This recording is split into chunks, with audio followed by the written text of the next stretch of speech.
Praise the Lord. ஆண்டவர் இரட்சகருமாக இயேசு கிறிஸ்துவின் நாமத்தினாலே உங்களை வாழ்த்துகிறேன். பிரியமானவர்களே, ஆண்டோட வார்த்தை நம்மளை எப்படி ஆறுதல் படுத்து பாருங்களேன். எப்படி ஒரு சோர்வான நேரத்தில், ஒரு இயலாமை நேரத்தில் கூட கர்த்தருடைய வார்த்தை கொஞ்ச நேரத்தில் நம்மளை பலப்படுத்தி திரும்பவும் எழும்பி நிற்க செய்யும். ஏன்னா இந்த வார்த்தையில ஜீவன் இருக்குது. அந்த வார்த்தையை கொடுத்தவர் ஜீவன் உள்ள தேவன். இன்னைக்கு கூட ஆண்டவர் உங்க கூட பேச விரும்புகிறார்.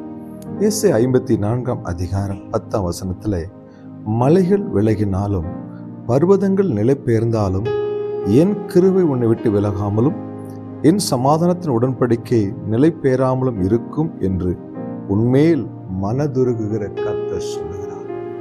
ஆண்டவர் இந்த காலை வேளை ஆண்டவருடைய வார்த்தையை தாகத்தோடு கூட ஆண்டவர் என்கிட்ட பேசுவாரான்னு ஆவலோடு எதிர்பார்க்கிற உங்களோடு கூட என்னோடு கூட ஆண்டவர் வார்த்தையை சொல்றாரு.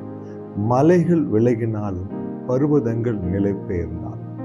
இதற்கான அர்த்தம் என்னவென்றால், இன்றைக்கு உலகத்துல அநேக மனிதர்களை நாம் நம்புகிறோம். நாம் சொல்லுகிறோம், உங்களை மலை போல நம்பி இருந்தனே, நீங்க இப்படி ஏமாத்திட்டீங்களே, உங்க மேல மலை போல நம்பிக்கை வச்சிருந்தனே, நீங்க இப்படி எங்களை கைவிட்டுட்டீங்க என்று புலம்புகிற நாட்கள் உங்கள் வாழ்க்கையிலும் வந்திருக்கும். நம்முடைய வாழ்க்கையில் அநேக மனிதர்களை நம்பியிருப்போம், ஏமாந்து போயிருப்போம், உறவுகளை நம்பியிருப்போம், ஏமாந்து போயிருப்போம், அதிகாரிகளை, நண்பர்களை, இப்படி எத்தனையோ மாம்சமானவர்களை நம்பி நம்முடைய வாழ்க்கையில நாம் சோர்ந்து போயிருப்போம். ஆண்டவர் சொல்றாரு, நீங்க மலை போல நம்பின மனிதர்கள், நீங்கள் மலை போல நம்பின உறவுகள், நீங்கள் மலை போல நம்பிய இந்த காரியங்கள் உங்களை விட்டு விலகி போகலாம், உங்களை கைவிடலாம், உங்களை நிர்கதியாய் நிற்க வைத்து வேடிக்கை பார்க்கலாம். அதனால ஆண்டவர் சொல்றாரு, உன்மேல் மனதுருகிற கர்த்தர் சொல்றாரு, என் சமாதானத்தின் உடன்படிக்கையும் நான் உங்கள் மேல வைத்திருக்கிற அந்த தேவ கிருபையும் ஒருபோதும் உங்களை விட்டு விலகாது என்று கர்த்தர் சொல்லுகிறார். தேவ பிள்ளைய, மனிதர்களை நம்பி ஏமாந்து போய் நிற்கிறியா? மலை போல நம்பினவங்க உங்களை அப்படியே நிற்கதியா கைவிட்டுட்டாங்களா?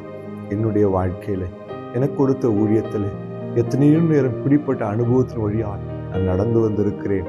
ஆனால் ஒன்று மட்டும் நிச்சயம், அவருடைய கிருபையும் அவருடைய சமாதானமும் என்னை விட்டு விலகுவதற்கு அவர் ஒருபோதும் அனுமதிக்கவில்லை. உங்களுக்கும் அப்படித்தான். நீங்கள் யாரை நம்பி இருந்தாலும் சரி, கர்த்தர் மேல் உங்கள் நம்பிக்கை இருக்கட்டும். அவரை நீங்கள் உறுதியாய் பிடித்துக் கொள்ளும் பொழுது அவர் கிருபையும் அவர் சமாதானமும் உங்களை விட்டு ஒரு நாளும் விலகாது. இன்னைக்கு ஆண்டவரை பிடிச்சிக்கிறீங்களா? அவருடைய கிருபைக்காய் காத்திருப்பீங்களா? அவருடைய சமாதானம் உங்களுக்கு வேணும்னு ஜெபிப்பீங்களா? இப்ப தரப்போறாரு. நீங்கள் உங்கள் நம்பிக்கை ஆண்டவர் மேல உறுதியாய் வையுங்கள். இன்றைக்கு கர்த்தர் உங்களுக்கு அற்புதம் செய்ய போகிறார். ஜெபிக்கலாமா? எங்களை நேசிக்கிற நல்ல தகப்பனே, மலைகளை போல நாங்கள் நம்பினவர்கள் எங்களை கைவிட்டு இருக்கலாம். ஆனால் எங்களை கைவிடாமல் எங்கள் மேலே மனதுருகுகிற ஒரு தெய்வம் இருக்கிறீரப்பா. இந்த வார்த்தையை கேட்கிற ஒவ்வொரு பிள்ளைகள் வாழ்க்கையிலும் அப்படியே அற்புதங்களை செய்யும். கைவிடாமல் காத்துக்கொள்ளும். இயேசு கிறிஸ்துவின் நாமத்தில் பிதாவே, ஆமென். அல்லேலூயா. God bless you.